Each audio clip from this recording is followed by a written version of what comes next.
Hello students, मैं हूं S money, आप लोगों का फिजिक्स टीचर, और आप सारे स्टूडेंट्स का मोस्ट वेलकम करता हूं अपने इस यूट्यूब चैनल एमिंग हाई में।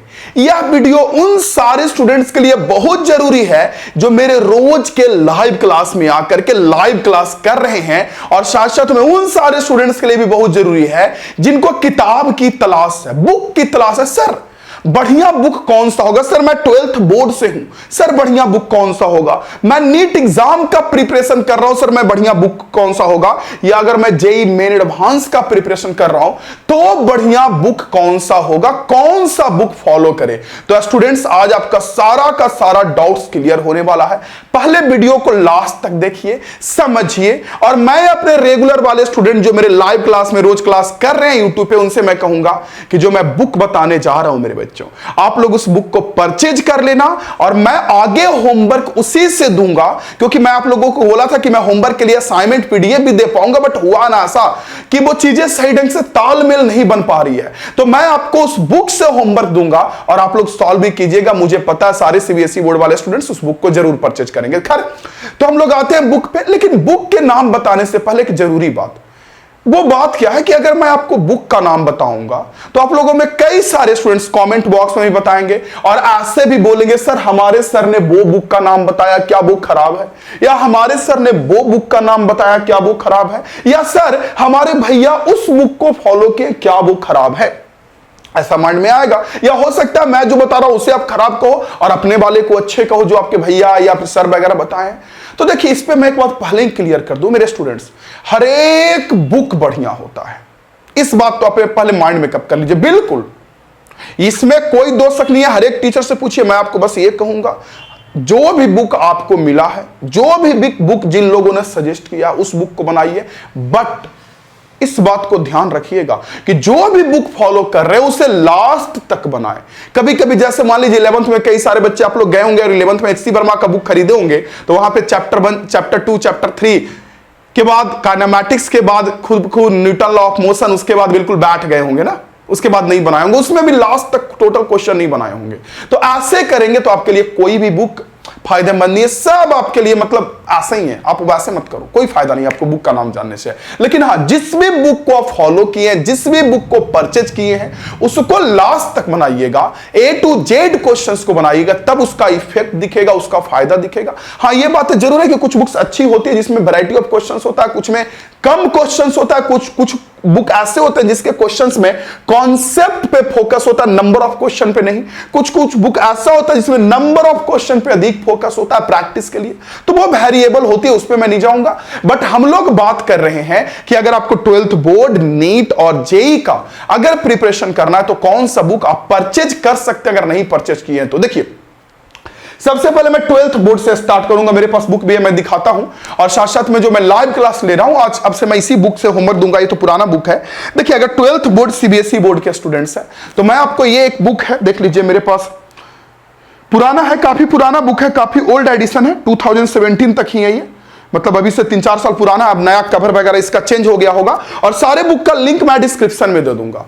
जो बुक अगर आपको ऑनलाइन मंगाना होगा तो लिंक में जो डिस्क्रिप्शन में लिंक दिया हूं, ताकि कोई दूसरा बुक आप ना मंगा ले तो आपको उससे परेशानी होगी। तो देखिए, 12th बोर्ड के लिए एक बुक आपको दिख रहा होगा, यहां पे एग्जाम आइडिया देखिए, दिख रहा है क्या? तो ये 12th बोर्ड के लिए ये बुक है मेरे स्टूडेंट्स। अब मैं तो कहूंगा कि देखिए, आप लोग कई सारे बच्चे बोलेंगे, सर 12th बोर्ड के लिए मेरे पास मॉडर्न एबीसी है, क्या मैं उसे फॉलो करूं? बिल्कुल फॉलो कीजिए। क्या मेरे पास प्रदीप है, सर मैं सीबीएसई बोर्ड से हूं, फॉलो करो, बिल्कुल फॉलो कीजिए। दिनेश है सर, एस चंद है, देखो सारे बुक अच्छे बच्चे, मैं पहले ही बोला। मैं एग्जाम आइडिया इसलिए बोल रहा हूं क्योंकि पहली बात, जब मैं होमवर्क दूंगा तो मैं तो किसी एक ही बुक से होमवर्क दूंगा, ठीक है। दूसरी बात कि एग्जाम आइडिया में सारे क्वेश्चंस का सॉल्यूशन है, और ये बुक स्पेशली मेरे students only for question practice है, क्योंकि पूरा थ्योरी वगैरह तो मैं सब पढ़ा ही दे रहा हूं, इसमें थ्योरी नहीं मिलेगा, छोटा मोटा आगे शॉर्ट में लिखा रहता है थ्योरी। डिटेल थ्योरी चाहिए तो आप लोग एस चंद, प्रदीप किसी भी का बुक खरीदेंगे, उसमें आपको डिटेल थ्योरी मिलेगा। लेकिन मैं कहूंगा कि एग्जाम आइडिया में क्वेश्चंस, और मुझे अच्छा लगा ये बुक, क्योंकि जैसे आप मुझसे ऑनलाइन पढ़ रहे हैं और यूट्यूब पे पढ़ रहे हैं और आपको प्रॉब्लम्स होगी क्वेश्चन बनाने में, किसी और बुक में सॉल्यूशन नहीं दिया तो क्या करेंगे? इसमें सारे का सॉल्यूशन दिया हुआ है, आपको इससे कोई मतलब टेंशन लेने की जरूरत नहीं है। तो मैं तो कहूंगा मेरे स्टूडेंट्स कि आप एग्जाम आइडिया बुक, मैं 12th बोर्ड के लिए आपको बोलूंगा कि आप इसे जरूर एक बार देख सकते हैं। नए एडिशन खरीदिएगा, चाहे आप खरीद रहे हैं उस दुकान से या फिर आप ऑनलाइन भी खरीद रहे हैं तो नया वाला एडिशन खरीदिएगा, ठीक है। लिंक दे दूंगा डिस्क्रिप्शन में, वहां से भी खरीद सकते हैं, ठीक है। तो ये हो गया बोर्ड के लिए। और मेरे एमिंग हाई आर्मी, अब मैं इसी बुक से आपको होमवर्क दिया करूंगा। चलिए बोर्ड की बात हो गई, ठीक है। अब बात आते हैं नीट के लिए। देखिए नीट के अगर मैं बुक की बात करूं तो काफी बहुत सारे बुक है, जैसे आपके कोचिंग का मटेरियल्स हो सकता है, आपके इंस्टीट्यूट में जो सर आपके दिए प्रोवाइड किया असाइनमेंट डीपीपी वो हो सकता है, ये सब अपनी जगह पे बेस्ड है, कोई दिक्कत नहीं है। लेकिन मैं बोलूंगा कि मेरे पास एक errorless physics universal self scorer का एक बुक है, देख सकते हैं आप, क्योंकि इसमें काफी क्वेश्चंस है, वैरायटी ऑफ क्वेश्चन। इतना क्वेश्चन आप बना पाएंगे तो मैं मानूंगा कि चलो सही है, लेकिन हो सकता है इतना ना ही बने। तो ये एररलेस पब्लिकेशन का है, तो नीट वाले बच्चे इसे बिल्कुल आराम से फॉलो कीजिए, काफी बेस्ट रहेगा। जेई मेन तक भी ये काफी हेल्पफुल रहेगा, एडवांस के लिए तो उतना अच्छा नहीं रहेगा, बट जेई मेन के लिए भी अच्छा हो सकता है। तो एररलेस, हालांकि जेई मेन के लिए भी सारा क्वेश्चन इसमें नहीं, इसमें बहुत सारा क्वेश्चन काफी नीट लेवल का है, इजी लेवल का है मतलब। तो आप इस एररलेस बुक को ले सकते हैं, इसका भी लिंक दे दूंगा डिस्क्रिप्शन में, देख लीजिएगा नीट वाले स्टूडेंट्स। या फिर मैं आपको बता दूं ना, सिंगेज पब्लिकेशन होता है, सिंगेज पब्लिकेशन का भी आता है नीट का स्पेशल बुक, उसका भी आप खरीद सकते हैं। मैं यहां रीड करते वक्त यहां या यहां कहीं उसका फोटो चिपका दूंगा, आप देख लीजिएगा कि कैसा कवर है इसका। तो एररलेस का कवर आप देख लिए होंगे। तो ये जो हो गया मेरे बच्चों, ये नीट पब्लिकेशन के लिए हो गया। मेरी बातें आपको समझ में आ गई होगी बहुत बढ़िया से। अब नीट एग्जाम के लिए हो गया। अब रही बात एस मनी सर, हम लोग जेई का प्रिपरेशन कर रहे हैं, कौन सा बुक ले। देखिए कई सारे लोग बोलेंगे एचसी वर्मा, कई सारे लोग बोलेंगे डीसी पांडे, कई सारे लोग बोलेंगे बीएम शर्मा, बहुत सारे बुक हैं। तो देखिए मैं तो कहूंगा कि अगर जेई के अच्छे से प्रिपरेशन कर रहे हैं तो ऐसा नहीं कि मैं जो बुक बताऊंगा वही बेस्ट है, बाकी सब खराब है, सब अपनी जगह पे सही और अच्छी बुक है सबके सब। मैं कहूंगा या तो डीसी पांडे जो अरिहंत पब्लिकेशन का है वो लीजिए, या बीएम शर्मा जो सिंगेज पब्लिकेशन का है वो लीजिए। उसमें क्या है ना कि आजकल जिस तरह से लेवल्स बढ़ते जा रहा है, जिस तरह से चीजें बदल रही है, वैरायटी ऑफ क्वेश्चंस, वो आपको उसमें मिलेगा। मैं ये नहीं कहता हूं एससी वर्मा खराब है, एससी वर्मा बहुत अच्छी बुक है, बहुत अच्छी बुक है, बट उसमें कई समय से अपडेट नहीं हुआ और उसमें नंबर ऑफ कॉन्सेप्ट तो भाई बहुत अच्छा है। एससी वर्मा अगर टोटल कॉन्सेप्ट समझ के बना लिए तो उसके बाद बहुत कम ही है कि आपको अलग से अलग तरीके के कॉन्सेप्ट की जरूरत पड़ेगी। बट क्वेश्चंस प्रैक्टिस के लिए उन सब बुक में ज्यादा क्वेश्चंस है।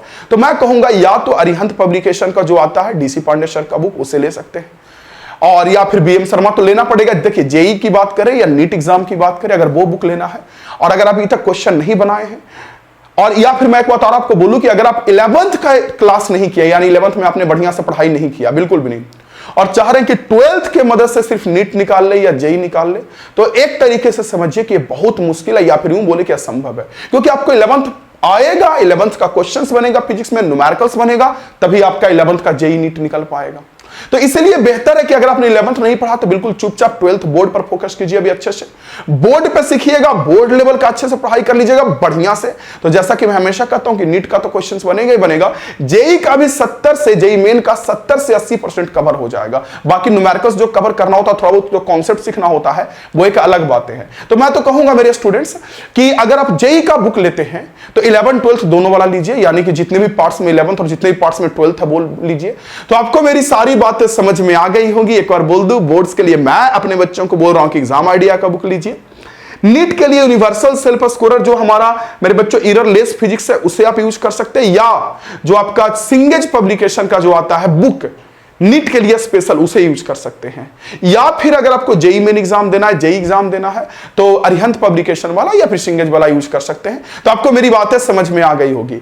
और अब एमिंग हाई आर्मी तैयार रहिए, जल्दी से बुक परचेज कीजिए, क्योंकि होमवर्क आपको मिलने वाला है। अभी मैं आप लोगों को लाइव जो पढ़ा रहा हूं क्लास 12, उसमें आप लोगों को मेरे बच्चों चैप्टर 1 चैप्टर 2 खत्म कर दिया, चैप्टर 3 पढ़ा रहा हूं, चैप्टर 1 का वन शॉट भी दे दिया। अब आपको पीछे से मैं स्टेप बताऊंगा। टेलीग्राम चैनल जो हम लोग का एमिंग हाई हिंदी है, नहीं जुड़े होंगे, एमिंग हाई टेलीग्राम चैनल है, उस पर नहीं जुड़े होंगे तो जुड़ जाइएगा।